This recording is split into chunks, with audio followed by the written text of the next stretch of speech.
Welcome to Profit and Prosper, a podcast for entrepreneurs who are ready to make some money while doing what they love. On this podcast, we're going to pull back the curtain and talk about all things business and money. But I promise you, this is not your typical boring numbers talk. I'm your host, Sarah Young, a CPA and CFO with over a decade of experience in finance, business, and leadership. I'm going to share everything I've learned from helping my clients grow more profitable businesses and keep more of what they earn while growing my own successful business along the way. You'll feel empowered and confident that you too can grow your wealth, live a rich life, and have an impact. Stick with me and you might even start to think that finance is fun. Let's dive in.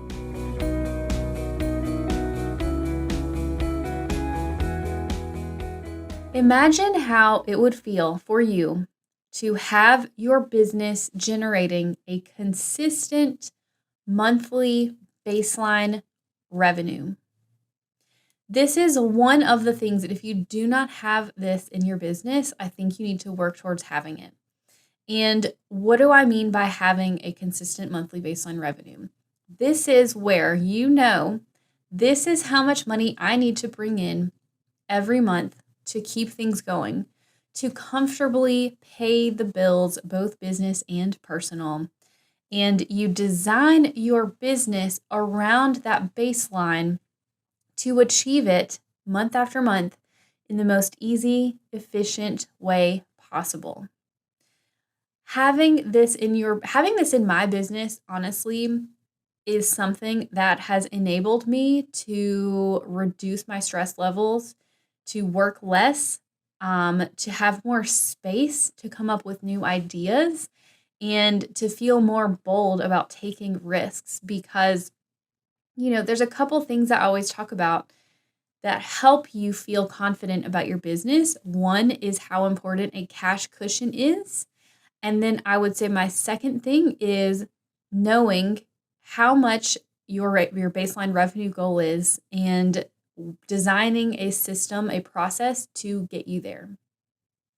So in this episode, I'm going to walk you through how to calculate what your baseline revenue number is so that you can then go and make a plan to get there. And the ultimate outcome, y'all, is I want you to create a business that generates cash almost on autopilot. And this is how you are going to, like I said, create the space to feel like just more capacity in your brain to go and do other things and take better care of yourself and spend time with your family, is knowing what this number is and then taking steps over the next few months to make sure that you get there. I learned about the concept of a boring business from Rachel Cook. I was in the CEO Collective for a long time. We'll make sure to link that in the show notes so you can go check it out. But she is a business coach and she talks about, how to implement a marketing system, how to implement processes in your business to make it boring. And a boring business is one where you figure out what you do, how to do X, Y, and Z to bring in the income that you need to bring in the most easy, efficient way possible. And honestly, creating a boring business can be hard for business owners because a lot of us, myself included, we thrive on the change and we thrive on problem solving and we don't want to keep doing the boring things. But the boring things are the successful things. And by having the boring things in place and done well, you will be able to have the brain space to go do the fun things and to go do the new things. And I think of when I bring in sales above and beyond my baseline revenue, I consider that to be the gravy, the icing on the cake. This is my fun money. This is my investing money. Okay. So I'm going to walk you through how to calculate how much money you need to bring in every month to keep the lights on comfortably, to pay all of your bills comfortably, and feel less stress around money. Because when I ask business owners, what's your revenue goal? What do you want to do in your business? Inevitably, they always say, when they're starting up, they say, I want to get to 100K, 6 figures. And then once you get to 6 figures, you want to get to 7. without actually thinking about, well, how much do I actually need though? How much am I comfortable with? Like, how much will help me achieve my goals without having to constantly run on the hamster wheel of more and more and more sales? So let's figure out what that number is, because it will give you more power. It'll give you more confidence. And then you can take steps to implement this in your business. So as I'm recording this, I'm thinking, I need to have a calculator to help you calculate this as I walk through the steps. And so after I record this, I'm going to go make a calculator for you. You will be able to download it. You will find it at profitandprosper.co/calculator.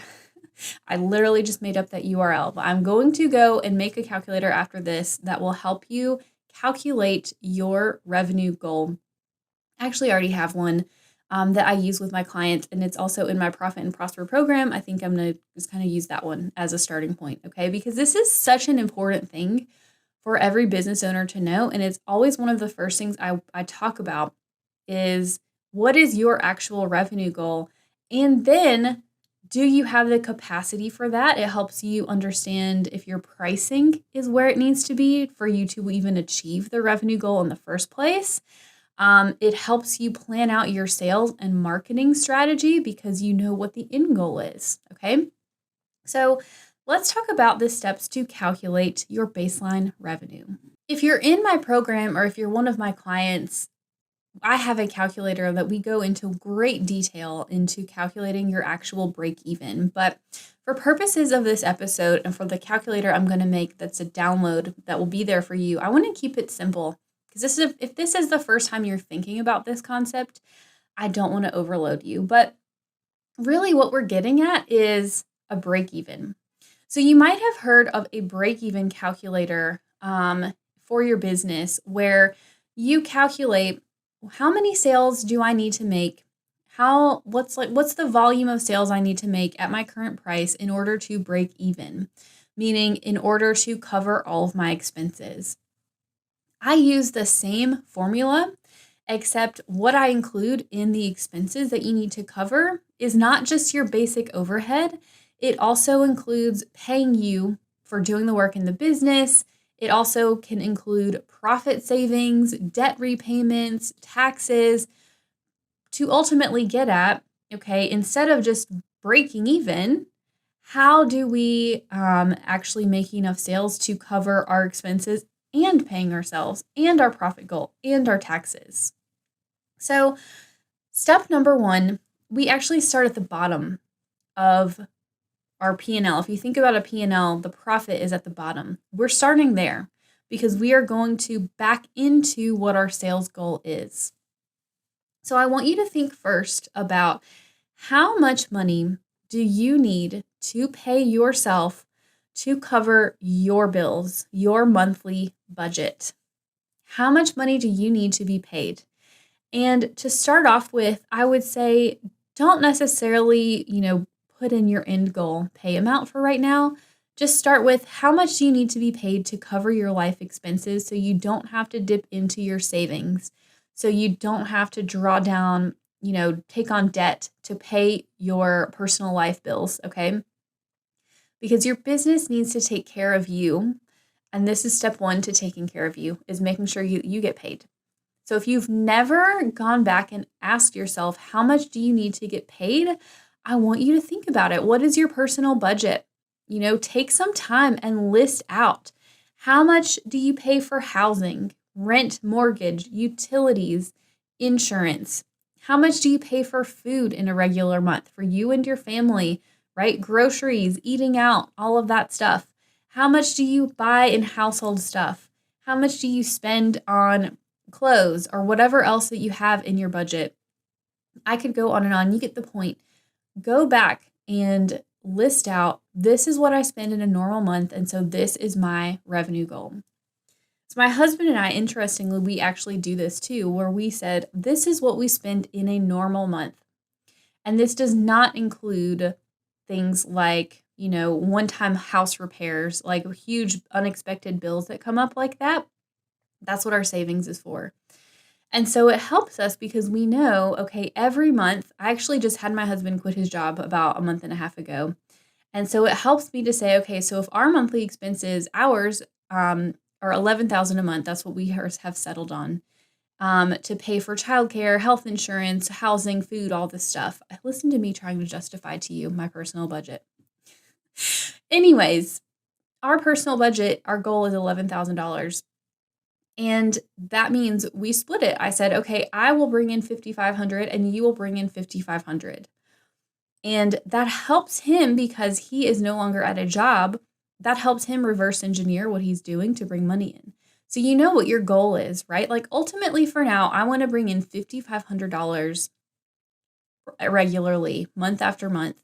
And then over time, yes, that may increase. But just to start off with, how do we get there? That's our baseline goal, number one. So go and figure that out if you don't know it already. And if you haven't looked at it in a while, it's probably worth revisiting, going back and looking at some of your recent bank statements or credit card statements or whatever. So you know what a more current personal budget is. Once you know that number, I'll use mine, 5,500, right? Once I know that number, I'm going to add on a buffer for taxes because if you are making money in your business, then you will pay taxes. There's no way to not pay taxes unless you make no money. And we all want to make money. And so we just need to go ahead, bite the bullet, add in a buffer for taxes. I would suggest adding in a 20 to 30% buffer for taxes on top of what you're paying yourself right now or what you're putting in the calculator. Let's use 25%. And I'm actually going to have to stop and pull up my calculator and do math. So 5,500 times, let's say 0.25. And that's a weird number. It's 1,375 is 25% of 5,500. So when I add a buffer, I'm going to round up $7,000. Okay. So that includes paying me 5,500 and then setting aside money for taxes is $7,000. So that's step 2 of my calculator, is adding on a buffer. Now, we could get way more complicated with estimated taxes, but for purposes of this calculator, I find you can add the buffer and it works, okay? So step number 3 is monthly business expenses.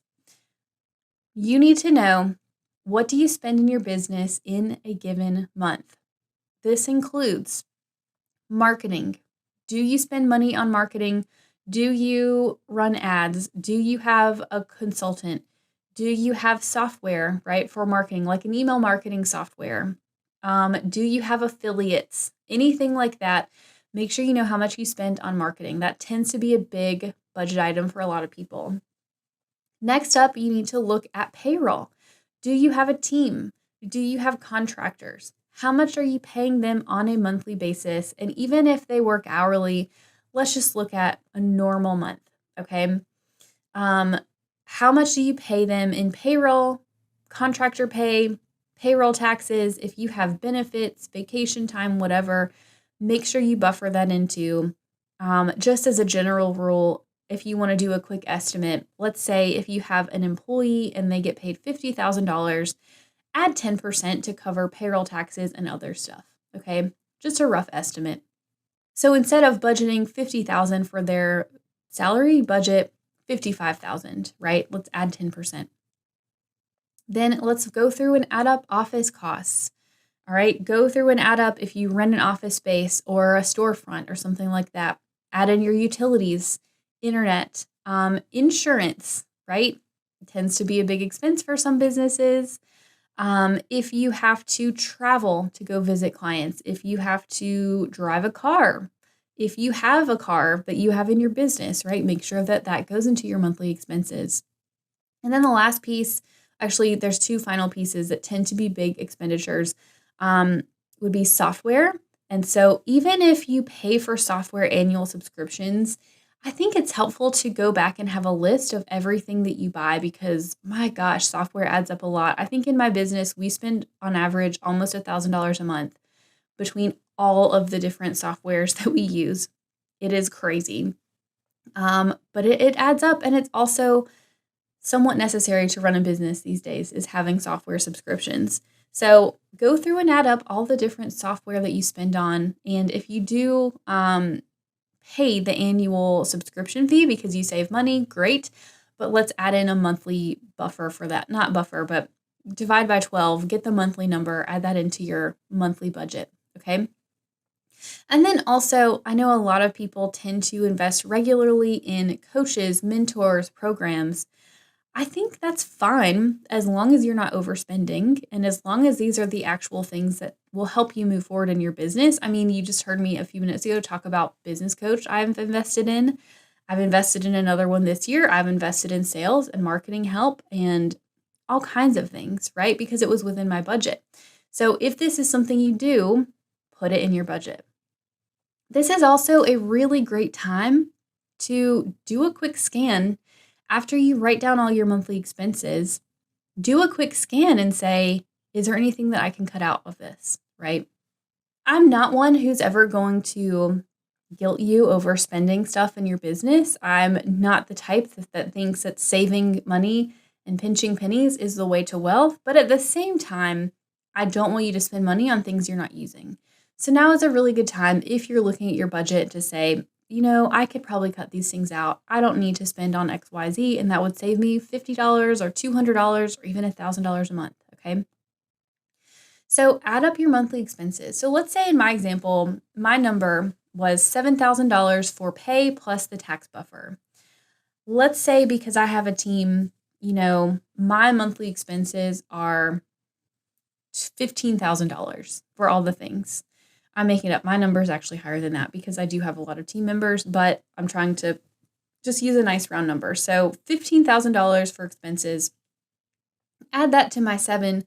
That gets me to $22,000. That is my monthly baseline. That is how much money I need to bring in sales every single month in order to comfortably pay all of the bills. Okay. Now, if you are a product-based business, that's not your revenue. That is your gross profit. Let me have a second. I'll explain. If you sell $10,000 worth of stuff in a product-based business, there is cost associated with that product. So let's say if your margin is 50%, so out of the $10,000, you spend half of that on product cost, that leaves you with $5,000. So if you have a product-based business, then you have gross profit. So then this baseline number, the 22 that I'm using in my example, that is your gross profit, not your sales. And so to get your sales number, you have a bonus step. You need to take that 22,000 or whatever you add up to get through steps 1 through 3, divide that by your gross profit percentage. So in this case, if my gross profit is 50%, then I'm going to take 22,000 divided by 50%. That means my revenue goal is $44,000. Okay. So that is my baseline revenue goal. This is your bonus step for product-based businesses only because you do have product costs. Okay.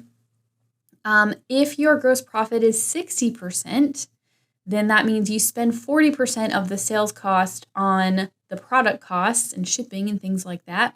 That leaves you with 60% every time you make a sale. So in this case, I would do 22,000 divided by 60%. That gets me to a sales goal of $36,000.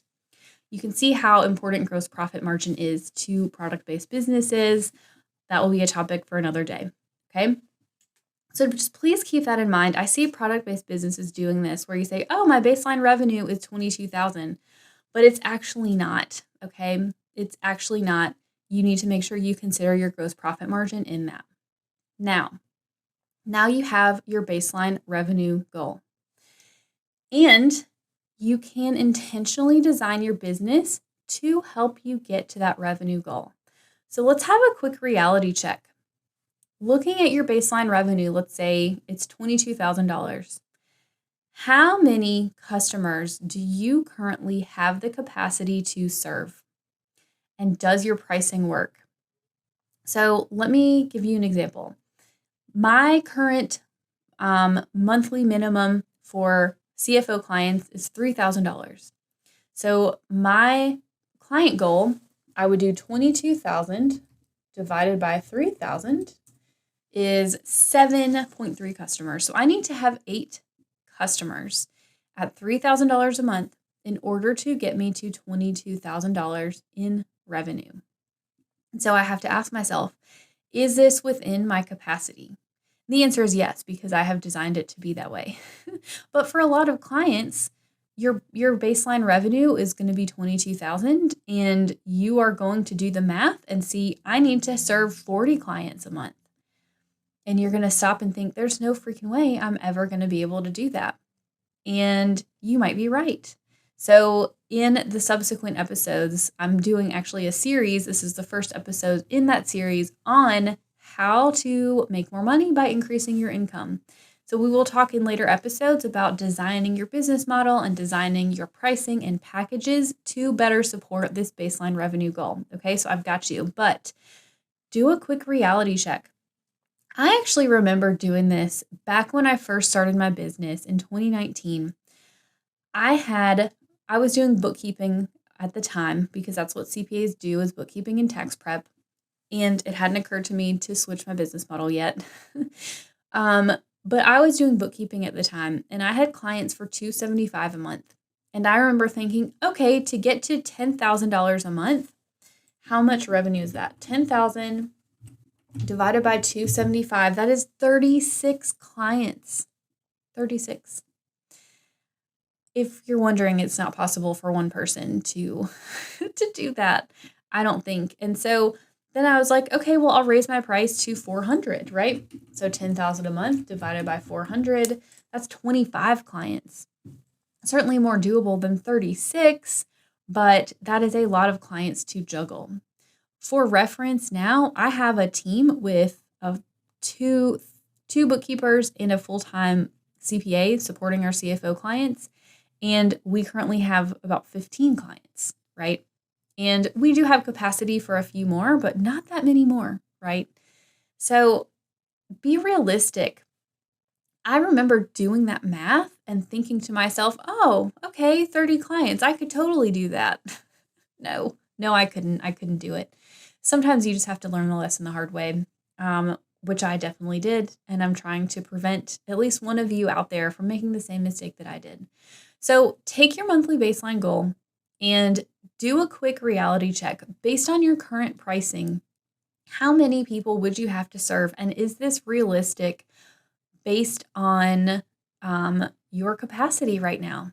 And if it's not, then you've got to make a change and come back to the subsequent episodes. We will be talking about how to make those changes to make it easier for you to make money. If you are a product-based business, I strongly encourage you to go back and do some math on the average dollar value per sale.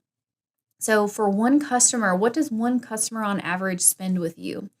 And take your baseline revenue, divide that by the average spend per sale, and that tells you how many sales that you need to make.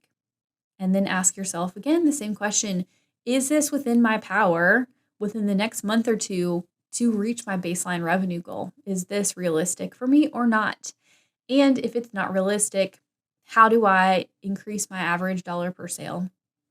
Or can I do other things to make this a realistic goal? It's all a big puzzle, and you've just got to figure out how do you play with each of the different pieces to make the puzzle work. Okay. So there's also a bonus step. Knowing your revenue goal allows you to intentionally design your sales and marketing processes to get you to your baseline revenue goal. And so this is something that I ask my CFO clients pretty regularly is, how many leads do you need to have coming in order to book the number of clients or customers that you need to meet your revenue goal? And so we're going to keep doing the backwards math, right? So if we know our baseline revenue goal, and you know, based on my current pricing, this is the number of customers that I need every month, then I want you to take it a step further and say, okay, what's my conversion rate? If you're a service-based business and you're doing sales calls, for example, how many of those sales calls close? So let's say if you need 10 clients a month and your conversion rate on sales calls is 50%, that means you need to be having 20 sales calls per month to book 10 new clients a month. Hopefully, with a service-based business, you're able to get longer-term projects, repeat clients, retainers, monthly recurring revenue so that you don't constantly have to do 20 sales calls, because that's a lot. But, thinking through how many calls do I need to make every month in order to close my client goal? And again, ask yourself, is this realistic? Do I have the support team in place to do this? Do I have the capacity on my calendar for that many calls? If the answer is no, then you've got to play with the puzzle pieces until it works. If you are a product-based business, you still need to know your conversion rate. So let's take an e-commerce business. You can go online and I know for a fact in Shopify tells you your conversion rate. And so go and look at your conversion rate and say, okay, if I need to do $10,000 in sales and my average price is X amount, that means I need to do, let's say, 200 customers, 200 sales per month based on my average sales price to get me to my sales goal. So if I need 200 orders divided by my conversion rate, I think a conversion rate for e-commerce, it varies depending on the marketing and business model, but let's say a conversion rate is 2%. To get 200 orders, I'm going to divide by 0.02. That gets me to 10,000 eyeballs on my website. So how do you get 10,000 eyeballs on your website, right? If the answer is to run ads, please make sure when you did the exercise before, you included an ads budget in your monthly expenses. Otherwise, the numbers are never going to work, okay? How will you get that many eyeballs? And this is how you design a sales and marketing process that supports your business.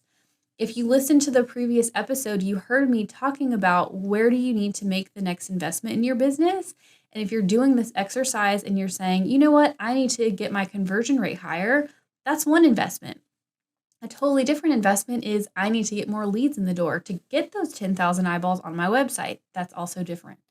Make sure you think about, what do I need to put in place to make this work so that you can put it into your budget, okay? So design your business to get you to a monthly baseline revenue. And then what you'll find is once you get to that baseline revenue, you have the option. You can increase your goal. You can say, you know what, this is working really well for me. I can do more. And then anything over the baseline, right? As long as you're not increasing your team or your expenditures every month, anything over that baseline is icing on the cake. That is where you make money as a business owner and you can go save it, pay down debt, invest it, increase your wealth, right? Or you can intentionally say, you know what? I'm generating extra money. I'm going to in turn invest that back in my business and then increase my baseline goal, right?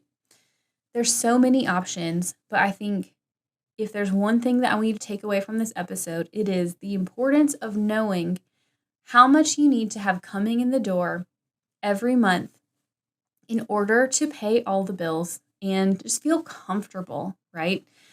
To avoid having to feel like you're constantly on the hamster wheel of making more and more sales. To avoid doing what I did, being totally unrealistic about how many clients I could have every month and make money, and then ultimately getting myself burned out and stressed out and having to completely pivot my business, okay? Don't do what I did. Don't do what I did to get myself in that position anyways. Do what I did to get my business out of that position. So I hope that you have taken a few good nuggets away from this.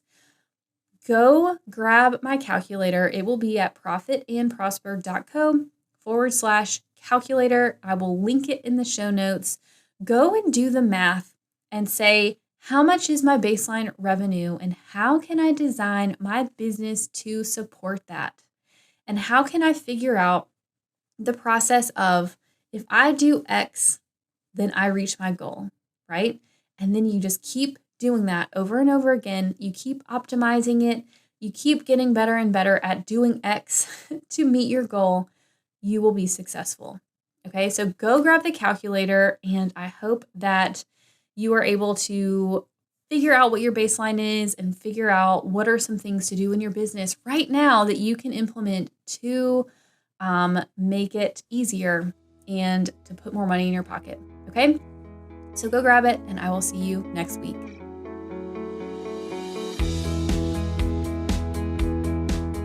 Thanks for listening to this week's episode. Now, I want you to go take some action. What's one thing you can do this week to create more profit in your business? Send me a DM on Instagram at YoungCoCFO and share your action item with me. If you have a question or topic you'd like me to dive into, or if you're feeling empowered about taking charge of your finances, let's continue the conversation. Go to profitandprosper.co to submit a question or topic for me to talk about on the show. And because we all profit and prosper better with friends, please leave me a review on Apple Podcasts, subscribe wherever you listen, and share the episode. Make sure you tag me at YoungCoCFO on Instagram so I can give you some love, and I'll see you in the next episode.